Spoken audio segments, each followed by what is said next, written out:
જ્યારે પહેલાના જમાનામાં બ્રાહ્મણો સારું કામ કરતા હતા, મંત્રપાઠ કરતા હોય, યજ્ઞ કરતા હોય, ત્યારે એ લોકોના યજ્ઞમાં સારા કામમાં ભંગ પાડવા માટે એ રાક્ષસો હવનમાં હાડકા નાખવા આવતા હતા।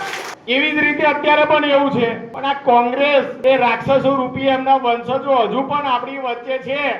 કોઈની સામે આંગળી કરતા પહેલા, બોલતા પહેલા અમે તો ઓછું બનેલા પણ તમે તો શિક્ષિત છો, તો શિક્ષિત લોકો એક આંગળી સામે કરતા પહેલા પોતાની તરફ 4 આંગળીઓ થાય છે।